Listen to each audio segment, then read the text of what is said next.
Thanks, Corbin. First up this morning, working out while working. In order to stay healthy, you need to keep moving all day long, and it's easier than you might think.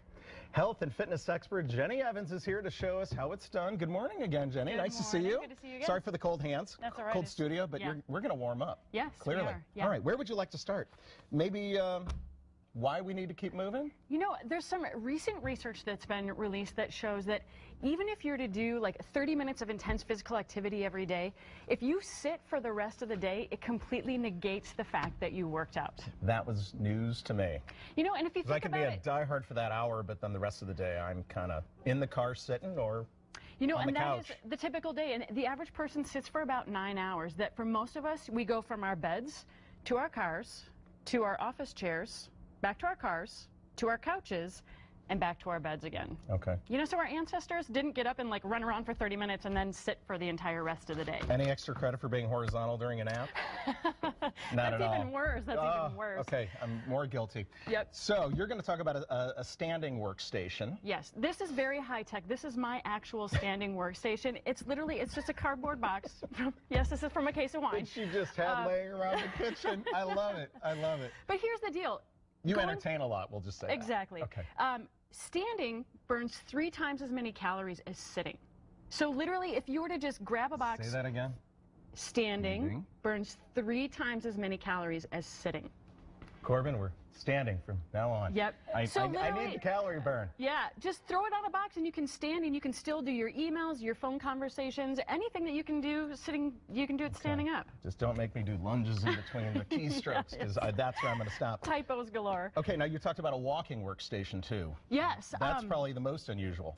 You know, it seems like it's unusual, but they're becoming more common. I actually have a link to me. I made a walking workstation for $20, and I did it in less than 20 minutes. Okay, so what does that look like? You made one. It's very high tech. Again, I went to the Home Depot. I got a big board and some brackets, and I just put it on the railings of the treadmill.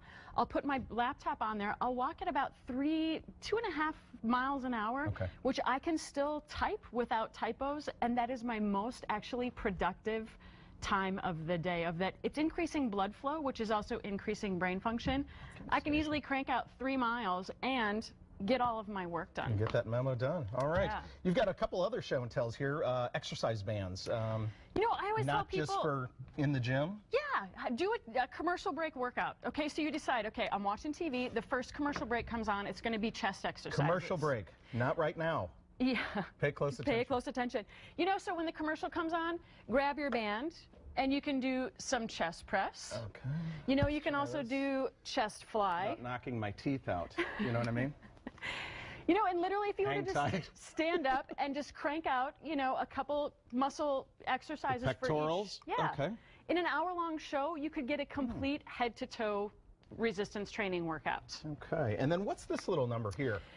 Pedometers. I mean, clipping this on, these things are about $5, and if you make a goal to say, okay, I'm going to do 10,000 steps every day, you may be shocked by how little we actually move during the day.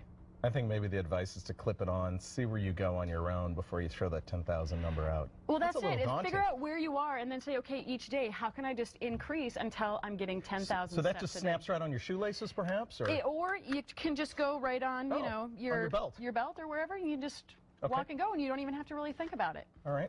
Now, one thing we have heard a little bit about, but maybe you can clarify things, the stability ball. Yeah, I'm actually going to grab that real quick. Okay. Because I've seen these from office to office. Yeah, swapping out your chair for a stability ball. It's engaging more of your muscle groups. I heard it's good for your sides. Yeah. The love handles. Yep. Although, is that true? Again, research has shown that people sometimes even still sit with poor posture while they're on the ball. So the key is keep your chest up, shoulders back, but you'll fidget around more when you're on the ball than you're just in your chair and really not using any of your muscle groups. Okay, so you'll probably do a little bit with your legs, your sides, and everything. Now, why is it that people give that up? Because I think some people buy one, they bring it to the office, and then they're like back to the chair. What's that tipping point right there? There's the pivot factor. It doesn't pivot. So you know, like somebody walks into your office and they're like, hello, and you're like, okay, sorry, I gotta, oh boy, get off the ball. So, I mean, I think I wouldn't swap it out entirely, but if maybe for an hour or two a day, you just get the ball, and then the other times use your chair. You know, it's about so all don't these give little that chair things. away. I wouldn't. I wouldn't. Hang on to the chair because you never know, you might need it. Yeah, Jenny, thank you so much. Always a pleasure to have you on. Yep. So, for more information on Jenny and today's topic, why check out showcaseminnesota.com and click on